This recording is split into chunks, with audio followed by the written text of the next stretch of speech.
Okay. Good morning, everybody, and thank you for joining us live for our weekly segment on the African Reform Movement channel, where we discuss everything African reform with an emphasis on Ghana. As always, I'm your host, Uche, and we have Dr. Nii and Darko with us today. For those of you who have never joined us before, it's your first time, you are most welcome. Thank you for joining us.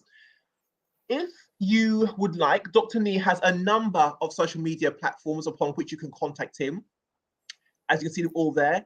As I say each week, all of these are listed down in the description box under this broadcast on his YouTube channel. So if you don't get to write it down now, don't worry, it's on his YouTube channel there. He has also written a number of books, Weep Not Africa, The Fifth Republic, and many other titles, which he mentions during a number of his talks. These can all be purchased from his bookmark store. The information is there. Again, it's also listed in the description box at the bottom of this particular broadcast. Okay, so today we have an interesting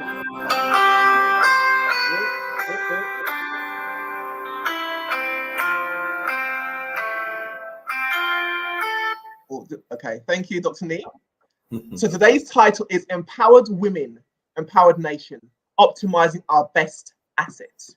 Dr. Nii, over to you. Thank you very much, Uche. As you can see, the phone was ringing because I'm on call. It looks like I'll be doing this call to June because I have to pay for my sins for overstaying in Ghana. Today we are talking about OBA in Ghana in 3 is woman, optimizing our best assets. Talking of an empowered woman, or an empowered woman is equal to an empowered nation, like Agri said. Educate a man, you've educated an individual. But when you educate a woman, you educate a whole nation. If education is meant to empower us, then it means that when you empower a man, you empowered one person. But when you empower a woman, you empower the whole nation. That's what they're talking about today. It's a very important topic because we are now looking at the fundamentals. They say if the fundamentals are weak, they exchange you to expose you. We're going to look at the fundamentals, not just rhetoric, talking here and there, lies and propaganda, looking at the fundamentals, what we have to do as a nation to move from the underdeveloped nation to a developed one. Thank you very much. And you're all welcome to today's episode. First slide, please.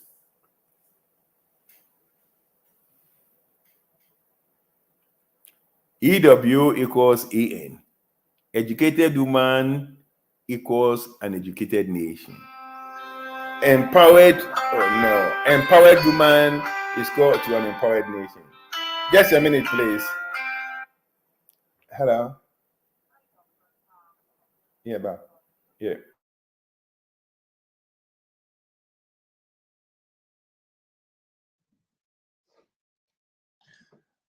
Sorry, guys, I'll put Dr. Nii back when he's off his phone calls. Just bear with us. As you can see, he's a busy man, as you know, works in the hospital, and he's on call today. So let's just see what happens now. Good morning, Larby Collins. Good morning, Ebenezer. Thank you for joining us. Okay. Can you hear me? Yeah, you can hear me. Oh, he's leaving. Okay. He should be back with us just any moment now.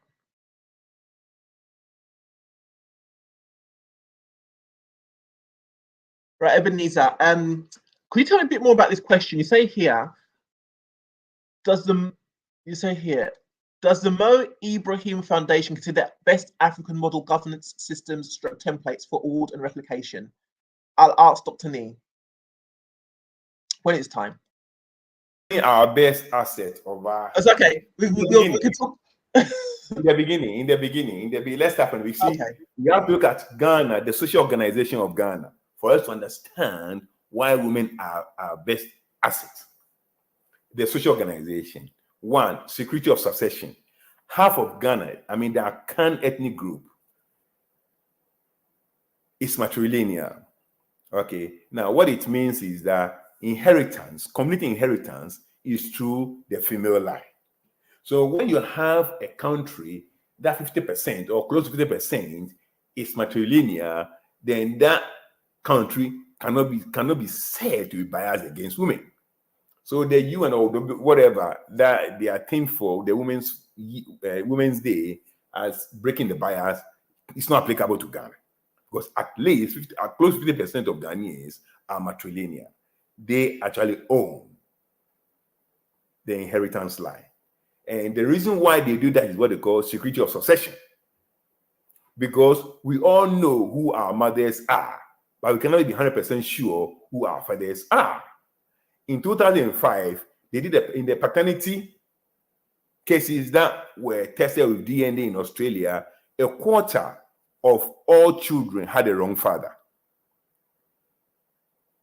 A quarter, 25% of all children had a wrong father. So when the accounts say security of succession should be through the mother, they are right. They are more scientific than some of us are.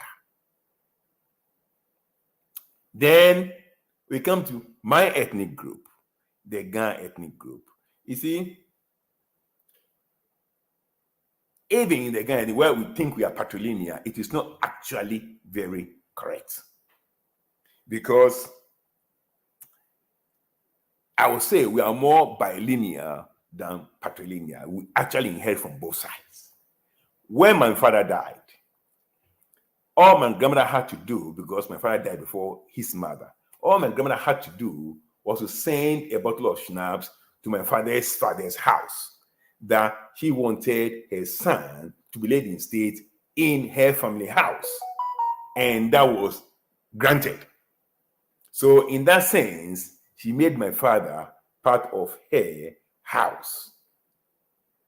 And those of you who know Shike's father, Professor Kofi will know. His father actually, I mean, he was an Ede, but the father actually came from one village called Anyako. But he decided that he would rather stick to his mother's side, which is Weta. So now he became a citizen of Weta instead of Anyako, both Ede towns, but he decided to go because it was permissible. It was permissible to decide that you belong to your mother's side. Now, what I'm saying is this. In southern Ghana, when you put the Edes and the Gans and the accounts together, you are talking close to probably 2/3 of Ghana. So in a country where 2/3 of Ghana are either matrilineal or bilineal, we cannot say there's a bias against the female group. So let the UN and their jokers decide what they want to do, but not Ghana. It's not applicable to Ghana, okay? There is no bias against the woman in Ghana. The problems that the woman has, the problems that the Ghana woman has, we'll talk about them shortly. Next slide, please.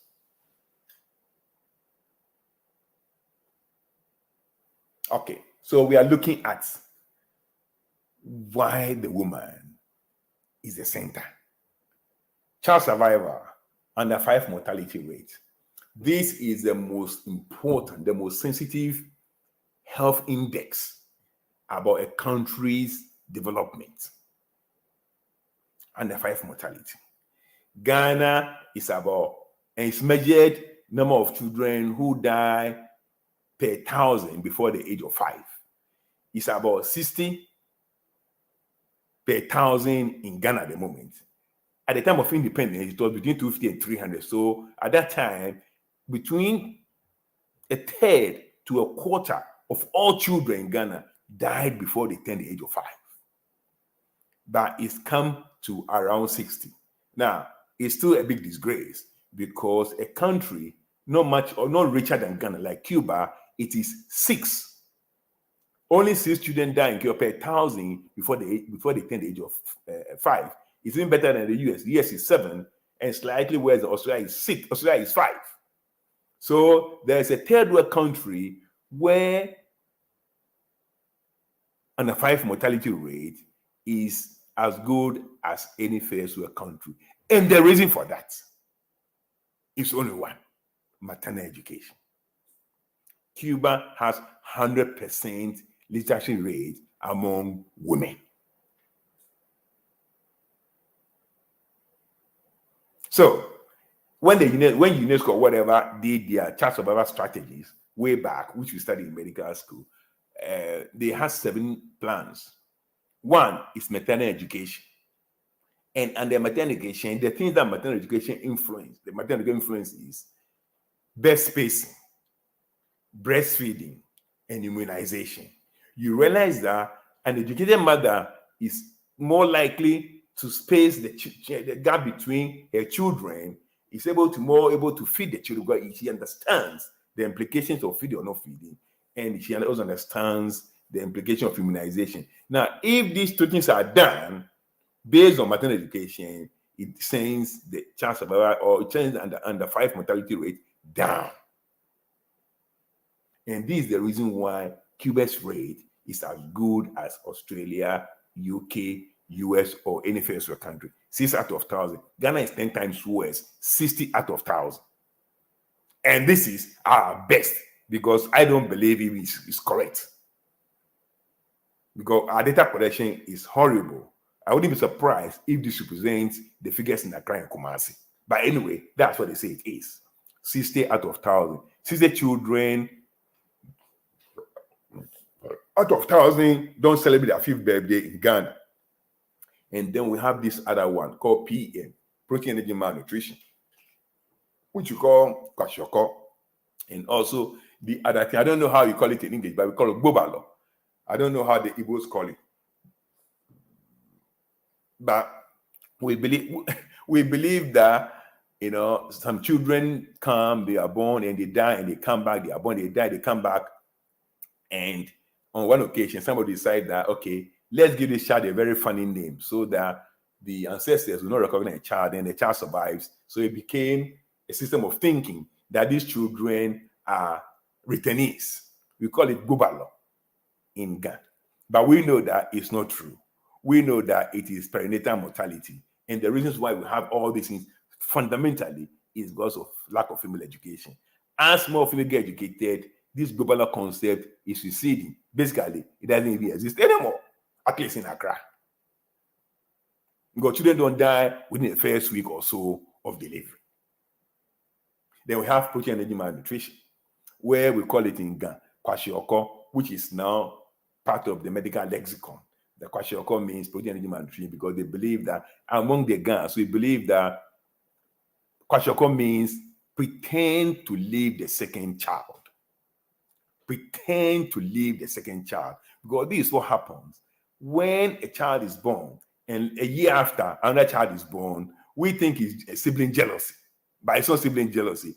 It's because the second child takes over the attention of the mother. And the mother doesn't have time for the first child, who probably still should be breastfeeding. But everything now moves and we should now be taken care of. That does not happen. And then they believe that, the second child, the first child is jealous of his or her new sibling. So the solution to neglect, or the solution to the fact that the mother is no longer taking care of the child properly, is to pretend to leave the second child for the first child. That's where the word kwashiorkor came from. But we know that as women get educated and become more educated, the incidence of kwashiorkor, at least in Accra, is almost zero now. So fundamental to under five mortality, fundamental to child survival is maternal education. Next slide.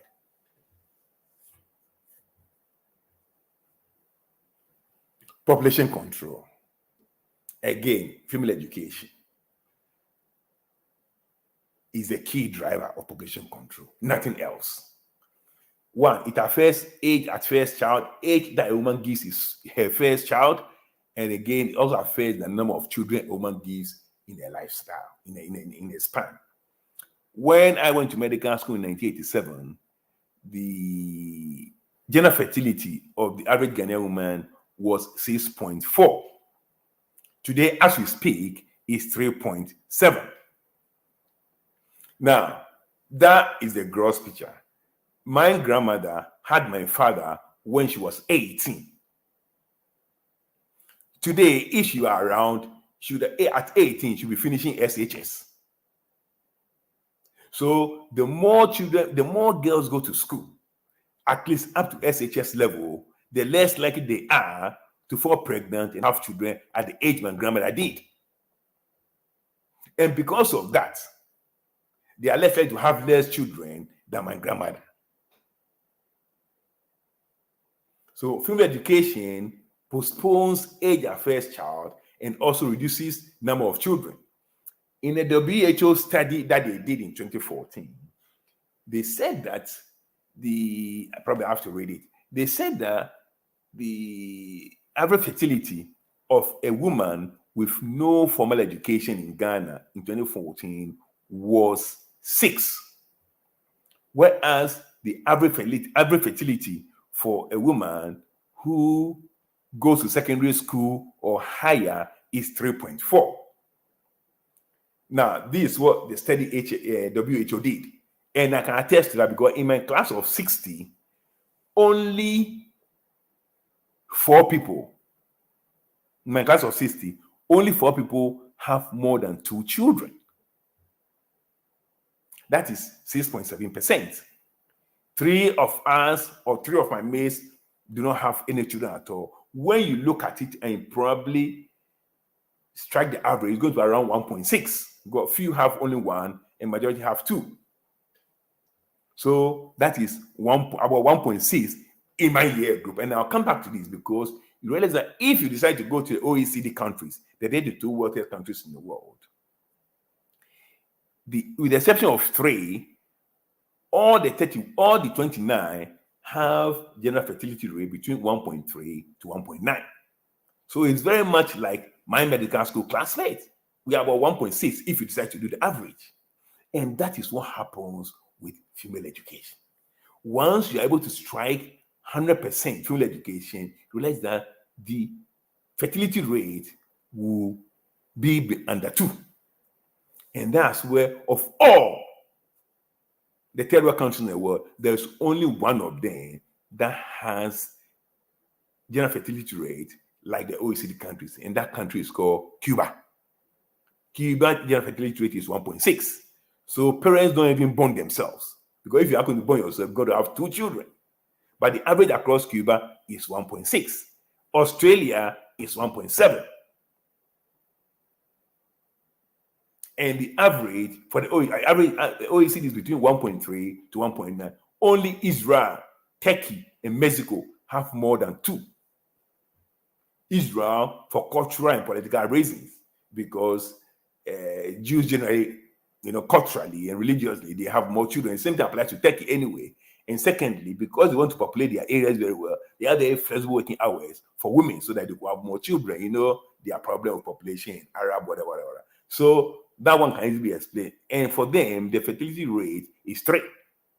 I think Turkey is 2.2, and Mexico also 2.2 or 2.3.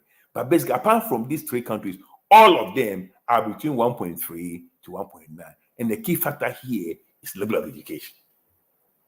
This is very important because if 2 families earn the same income, but one has 2 children and the other has 5, then all things being equal, the one with 2 children will have better quality of life for their children than the one with 5. And that is why population control is part or must be part of economic planning. And to do that successfully, the key is female education. The key is female education. Like I said before, in my class, if we should strike the average now, it's going to be probably 1.6. And probably for those I went to secondary school with, I don't think any of them has more than 4 children.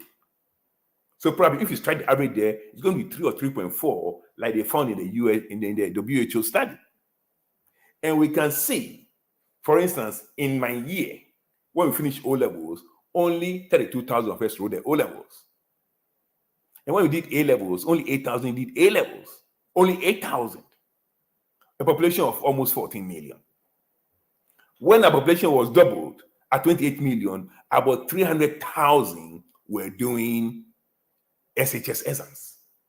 So obviously, the number of women that were taking you would have expected that if 8,000, the same 8,000 did exams at one point when the population was 14 million, and the population is 28 million, you expect that only 16,000 will do it.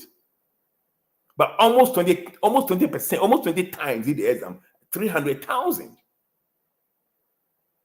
So you can see that we are having a larger number of females going to school. And like they said in the WHO study in 2014, secondary school or higher brings the fertility rate to 3.4. In the no formal education, is 6. In the no formal education, is 6. And when it's secondary school or more, is 3.4. What it means basically is that if we can bring all girls in secondary school or more, we're not going to have more than 3.4.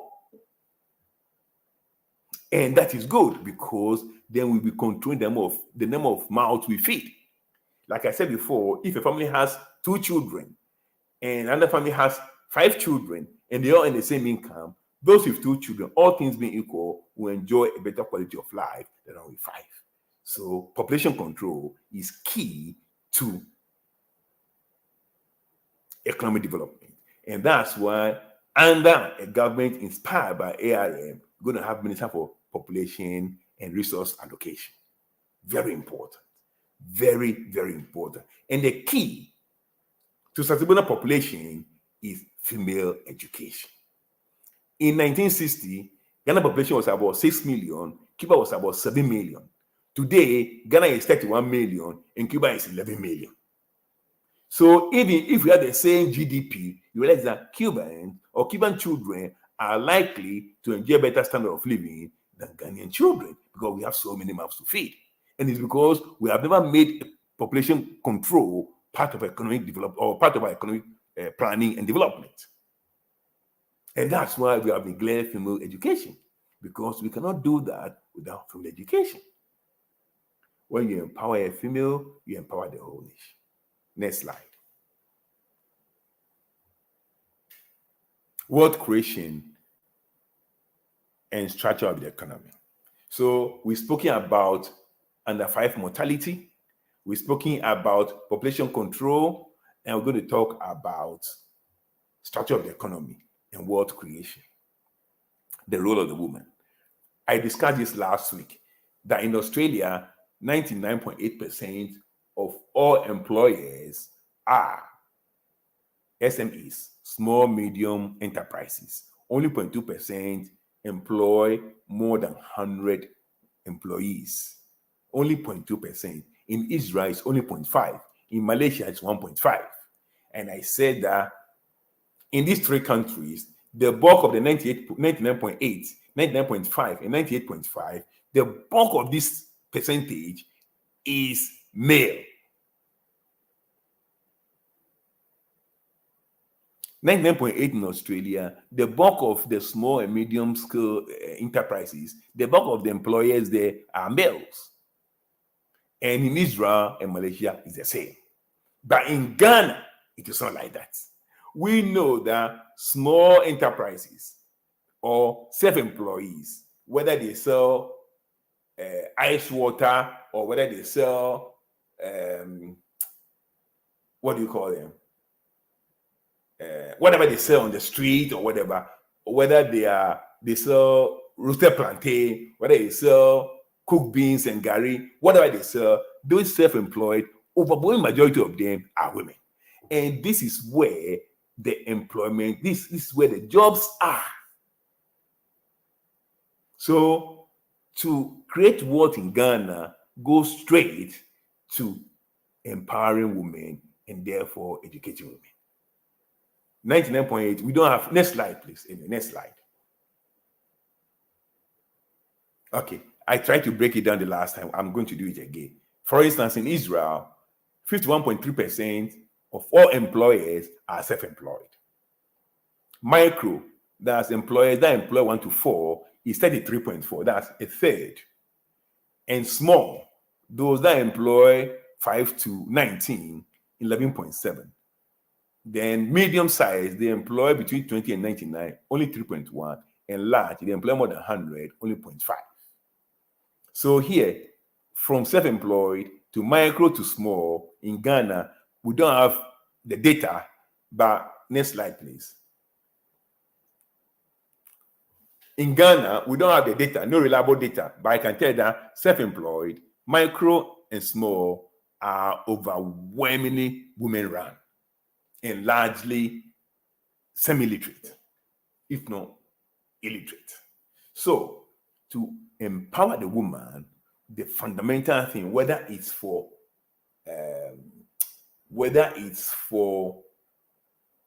health reasons, child survival, whether it's for population control, whether it's for wealth creation, centers on female education. You educate a woman, you educate the whole nation. And that is why we are failing as a nation. This is where we have the jobs. These three categories alone account for 96.4% of all employees. Of all employers in Israel, 96.4% or 96.1 whatever percent are for self-employed, micro and small business. In Israel, they're overwhelmingly male and literate. In Ghana, they're overwhelmingly women and semi-literate. So for us to bring them to the point or to the same level as their counterpart in Israel or Australia or Malaysia or whatever, we have to change. We don't have to change the structure in terms of males taking over this job, but we have to change their capacity, which is going to be through education. You see, what people don't understand is this. In the West, women are fighting, we don't have many CEOs. If today we decide to formalize all women, whether self-employed like they do in Australia, you have sole traders who also have Australian business numbers, or we have micro, or you have small businesses, all of them have Australian business numbers. They are all registered as business people. If we do that in Ghana, Ghana will have the highest female CEOs in the whole world. Because this 96.1, 96.4% is probably 90% women. Realize that the problem of the Western woman is not the same as the Ghanaian woman. The problem of the Western woman is participation. The problem of the Ghanaian woman is education. They're already participating massively, but they're not well equipped. Education, in terms of knowledge and capacity, to be able to operate at the same level as their male counterpart in the first world. The way forward for the Ghanaian woman is education. When you educate the Ghanaian woman, you empower the Ghanaian woman. When you empower the Ghanaian woman, you empower the whole country. Next slide, please. So there we go. Educated woman is equal to educated nation. Empowered woman is equal to empowered nation. So then we have the issue, female education. The solution to this is female education. Now I've written the geography versus gender. All right, now let me tell you something. The question is this. From independence to 1987, 30 years, it's so obvious everywhere that formal education has favored men greatly. Now, the question is, if you have $1 to spend on education, let me read what the WHO study said. This thing is this. Trends in total fertility rate in Ghana by different inequality dimensions from 1993 to 2014. And this is what it says. Results. For instance, in the 2014 survey, the total fertility rate for women with no formal education was 5.98, that is 6. And those with secondary or higher had a total fertility rate of 3.4. Then it says that in terms of subnational regions, the northern region was the region where women consistently had the highest total fertility rate. In terms of subnational regions, the northern region was the region where women consistently had the highest total fertility rate. And this comes down to what I'm saying. It comes down to education. Because if you read Nimwe Thompson and Kesley Hayford's book on Ghana education reforms, you see that in the north, they have the worst enrollment of females into education. So the question is this: if you have $1 to spend on education, are you going to spend it on girls across board, or you rather decide that you're going to spend it on the north? Well, that's what we did from independence until recently. But the results still shows that they have the highest total fertility rate than everywhere else, because in the north we have the least educated women. Instead of focusing on geography, I rather focus on gender. And I'll tell you why. In 1993, when I was in final year, I did my long essay, my thesis for community health on this issue. And my topic was socioeconomic differentials in the knowledge and use of family planning methods in Accra. Now, I sat at the Kolebu Gynae department and I did my methodology. I did all those things, but who to, the sequencing and how to select sample space and whatever. I did all that, and the results was shocking.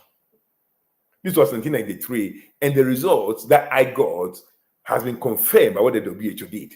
I don't have my thesis with me here, but it will be at Kolebu at the medical school community health library. I believe so, but it was very well done study. 1993, 28 years ago. That's the study I did. And the socioeconomic differentials in the knowledge use of family planning methods will tell you exactly the effect of illiteracy among women. It's appalling. But it's not part of government policy, because they don't even understand what it means. And then the WHO in its submission says that, conclusion, there's a need for a collective effort to design interventions and policies to create awareness among the people of Ghana, especially girls and women, on the implications of high fertility. To design, this 2014, to design interventions and policies to create awareness among the people of Ghana, especially girls and women, on the implications of high fertility. No policy. Your mama came, he was there, no policy. He's from the north, he should know this. He should know why there is so much poverty in the north. Because if you're having 6 children, and your colleagues downstairs are having 3 children, and they are any more than you, then your children are going to set up a vicious cycle. They have to understand the implications of high fertility, and it's in the north. Where are the interventions? Where are the policies? Zero. That's why you have to read Weep North Africa, because family education and all this are written all there about how I will turn this tide. When a poor person is having 6 children and a wealthy person is having 3 children, how do you bridge the gap? But as you know, ARM motto is bridging the gap. So we are going to put in the interventions and the policies to bridge the gap. So I will put gender ahead of geography. Yes, I'll put gender ahead of geography, because the solution is female education. Because they had almost 2 generations of free education in the North, but it benefited mainly men. And today, as we speak, they have the highest by far, highest by fertility rate, and that entrenches the vicious cycle of poverty. You are not going to get rid of poverty without female education. And that's my message. To empower women, we need to have interventions and policies to make female education attractive and sustainable. That's the only way our under 5 mortality is going to go down. That's the only way we can control our population and therefore feed them out that we can feed. And that's how we're going to create wealth, because they overwhelmingly control the SME space, the small, medium enterprises. Women do that. Agri saw this 100 years ago. And he said, if you do this, if you educate a woman, if you empower a woman, you empower the whole nation. but it's not filtered through our policies from independence up to today. 2014, WHO advised that it's very important that the implications of this, because it's part of the cycle of poverty. High fertility rate, part of the cycle of poverty. If you don't understand this, and all they do, your mama, oh, vote for me, and one of you go and tell them, vote because I'm from the north. People are wallowing poverty and they have no way out. But me also go and say the same thing. All they want is just political power with no idea what to do with the power. 2014, Mama was the president. This one who was giving no policy, no intervention. In vote for our group and you see the change.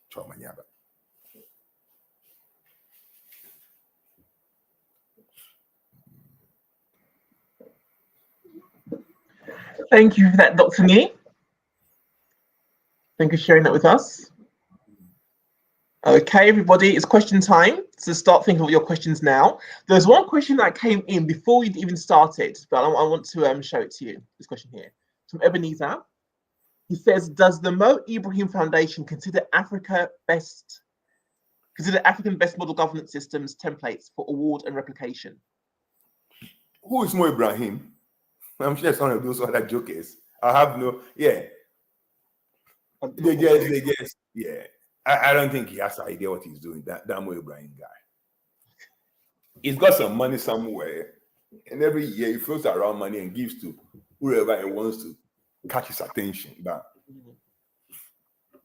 don't worry about him. Okay. Right, so far that's the only question we've got. So if you're listening, people, get your questions in. Questions in to us. Okay, yeah, I don't know what that means. Okay. So anyway, just 5 years ago, they ended the elections in South Australia, the state elections in South Australia. And about an hour ago, 4 years after the elections, the premier who lost considered and congratulated his opponent. Nobody was killed, nothing happened. That Monday, there will be new government in place. That's what I want to be as a country. Got a question here from Kenneth. Empowering women in our past, empowering women in our part of the world is a complex phenomenon involving psychological, social, and cultural barriers. How will you tackle that? I think what we are going to do is to formalize. Let me put it this way. It's not too complex, you see. The point that we have never made a policy. We have never made it a policy. Because if the policy is female education, they will go to school. There is no actual Ghanaian culture that bans me from going to school. It's happening very well in the South. It's happening very well in the South. So they are going to school. In medical school, we have females there, but it's not the same. The penetration is not the same. They're not. But it's not because they're not names, the girls don't want to go. The girls don't want to go to school. There hasn't been a deliberate government policy to make that the case. That's the thing. There hasn't been a deliberate government policy. Look at the girls coming down as Kaya. They can finish the school and they're working in Accra. 14-year-old girl carrying a baby, 15-year-old girl carrying a baby. What is this? You see, so we have to design serious interventions, serious policies to stop this. And if you read the We Know Africa, all the interventions there. If I start talking about them now, we're not going to finish. But I'll send you a soft copy of that. Okay. Thank you for that. Thank you, Kenneth. Sheepy said, Sometimes the obstacles women face in Ghana are not the lack of policies, but cultural biases and attitudes, and it is hard to legislate biases. I'm not sure, Shika, your experience, because you never had any bias in your life. So I don't know which way you're talking about. Honestly, I've not seen any woman with any bias against her or whatever in the part of Ghana that I lived. Not one. People went to school as far as their brains could carry them. I don't know one single person in my generation who did not go to school because she was a woman from where I come from in Ghana. I cannot speak for the northern part because it looks like there are problems there. And that's where government policy is important. Just checking, in the north, are they predominantly Muslim or no? No, they have the largest Muslim population there, Right. but it's not predominantly Muslim. Okay. The largest population of Muslims in Ghana are in the north, but overall, they're predominantly Muslim. No. Okay. I'm just wondering if that might have contributed towards maybe the bias that Chika's talking about there. I wonder if that might have had something to do with it. But no, the Muslims in the south, they go to school. Okay. You see, people have to have a reason to do something, generally speaking. We haven't given them the reason to go to school. Because for them, because of the poverty, they're not going to go to school if they're going to pay 1 cent. Mm-hmm. So you have to have a deliberate policy targeting them, because at the end of the day, they are still citizens. If you don't go to school and break the cycle of poverty, it continues. And you may be wasting money trying to fix a problem which has grown and become a giant. You could solve that problem at the very root by enrolling them in school very early. And the population of the north is just about 80% of Ghana. It's not big. Mm-hmm. So if you really want them to go to school and want to do it properly, you don't send them to boarding schools. Most of them are not going to leave home and go to the boarding schools. Mm-hmm. You put their school where they live. Mm-hmm. They may go to school 4 days a week. They won't go the 5th day because they are going to the farm, whatever. It's okay. It's okay. 80% education is better than 0. Yeah. And after a generation, they will understand it. But we had 2 generations of independence. And it's the same. So there's a need for new policies, new interventions. Let the WHO advise. Okay. It says here, there is a bill in front of our legislators on gender equality, and they are simply refusing to pass it. Because they are talking about women sitting in parliament with men. They're talking about women having 3 or 4 seats in executives of political parties. That's what the problem is. That's what the problem is. Gender equality, whatever they want to talk about, it's not the same as the word. What we want is our men to go to school. It's like those in the north to bring their fertility rate down to the number of children that they can adequately cater for, and to empower them in their day-to-day business, because even the person sells ice water and is educated, is more efficient in doing that than if you're not educated. That's our problem. Not copying what the West is doing. Honestly, if you go and read that gender equality bill, forget about those. If you ask my grandma whether I would like to be an MP, she will ask you, so that who will pay her? Government cannot pay her. That's what she will tell you. No, I don't want to go there. Any happy, Jamie? Government pay me. She wants to be on her own, do her own thing, and get her own money. And the role of government is to make that easier and better for her. Forget about gender equality. What is gender equality? There's another comment from Shiki here. I think your understanding of the term bias is different.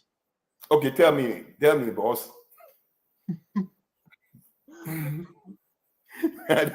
My English is not very good, so I understand. Yeah. So what is bias? There is no bias anyway. The problem is that it's more of ignorance than bias. And government hasn't woken up to the fact that this is a driver of the economy.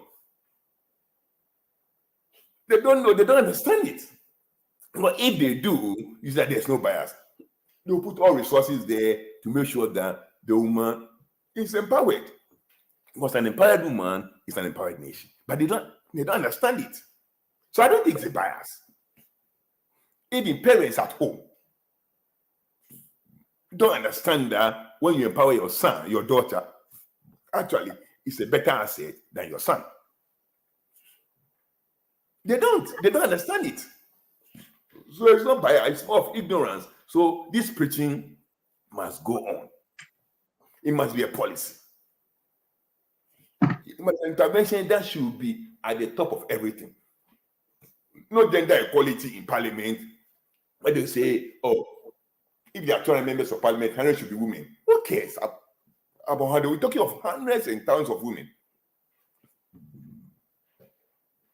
Who really cares whether members of parliament, 150 of them are women or 100? We want the girl Kaya to stop. We need to properly educate. We're talking of hundreds and thousands and millions of children. Not this little ones floating around.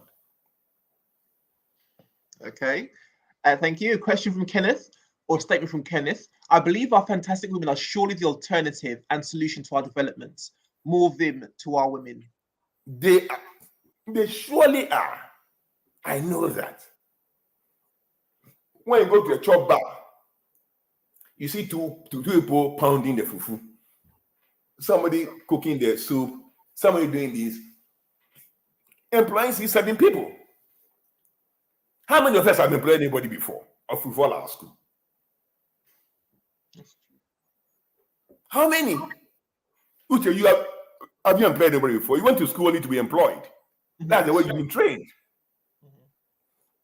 So your education is not affecting the community like the education of the chop keeper, because you employ people, and that's where the problem is. My grandma built a house from her pocket. I'm in the top 5% of salary earners in this country. I bought my house with mortgage. Who is more serious? She look after 10 people. How many 2 children to look after? That's not even easy. So we have to decide what is important. A common beans and garri seller employs 3-4 people. No female in my class has employed anybody before who finished school to be employed and be a burden on the country. If you want to fix the problem properly, expand the garri seller. Instead of 3 girls, let them employ 5. We can employ anybody. We're hopeless. That's what I'm saying. Go to every single bakery in Osu is owned by a woman. Every single bakery. And they bake for us. They employ people. How are we going to double their output? That's the responsibility of government. And it comes first of all by female education. That's what the problem is. Not gender equality joke talking about girls sitting in offices and being paid peanuts. Like you and I. Another question from Kenneth. What level of education are you referring to, Nii? The Chew and Poor or apprenticeships? Oh, no. Not Chew and Poor. Life skills. Like I said, we're going to replace commerce, which is based on the European model of business with small business enterprise. Subject, right up to SHS. So that a girl who wants to go and sell kinky after school will know how to take stock, will know how to draw and write a ledger or whatever, will know incoming and outcoming, inflows and outflows, can work out a profit, can decide that this year, this is what it's going to do. All these things, they've never been taught before. That, okay, this is a pie chart. I'm setting 20% aside for reinvestment. Basic things to equip them for the business world. They must understand English very well. They must understand mathematics. No calculus. Even I couldn't do calculus in school. My head died. But the basic ones, for them to be able to add 1 to 1 to know that, okay, this is the way we're going to do it. So not very complicated thing. Like they said, high school or higher, the effectivity is 3.4. Almost half that of those with no formal education. So those with formal education, having more children, no work, perpetuate a cycle of poverty. Any form of education is better than no form of education.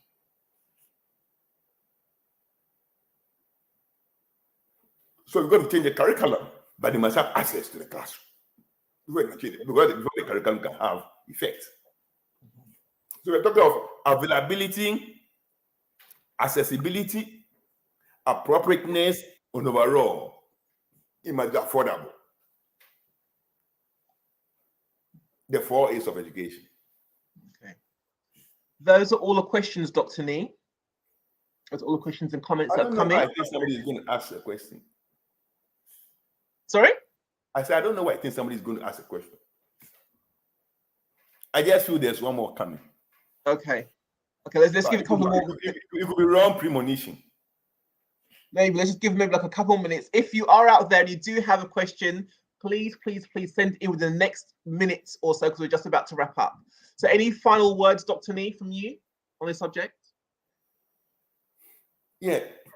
You see, my problem is this. Our social organization, our economic structure is different from that of the West. Mm-hmm. The role of the Ghanaian woman in the social organization and the economic structure is different from that of the Australian woman. So we cannot cry the same cry. Mm-hmm. We cannot allow them to play Mozart while we are dancing Pan Logo. You know what's Pan Logo? Pan Logo is the best reading in the whole world. That's a musical reading from Accra. Okay. Yeah. You cannot play. People who play Mozart must learn their own dance. We play Pan Logo, less than our own dance. What the African woman needs is empowered education to do what she's been doing for centuries better. Mm-hmm. What the European woman needs is participation to be part of the economic space. They don't have it. We have it. But we're not doing it efficiently. We're not be properly equipped to do that in the modern world. So that's where the problem is. Personally, I'm not interested in any equality bill. I want the girls in the North to have their fertility rate in 10 years. Because that's the way out of poverty. Even if you have very little and you have few mouths to feed, you can cope better than if you have very little and many mouths to feed. It's critically important. You cannot be poor, have the highest number of children. You just can't do it. So basically, your model is to empower entrepreneurs and to create more entrepreneurs. Is that am I hearing you correctly? To create more jobs, to make them bigger entrepreneurs. Like what was that guy? Reagan. But anyway, the key thing is that we have to understand the Ghanaian woman is different from the British woman. Mm-hmm. You live in England, you know the way you're like one of them. You went to school to be employed. Largely, it's true. Yeah. Okay. In Ghana, it's not like that. Mm-hmm. Most follow the webs of their mothers on the market, but they have not been properly educated to do it efficiently. Mm-hmm. 96% of the work is in that space. But because they are not properly trained, their output is small and they remain poor. Mm-hmm. That makes sense. We have the advantage the West doesn't have. Our women don't lack participation, they lack education. Educate them, they'll employ more people, they'll create more wealth, and Ghana will be wealthier than what it is. I tell you, no other way out. No state funds, not state funding. That's primitive talk.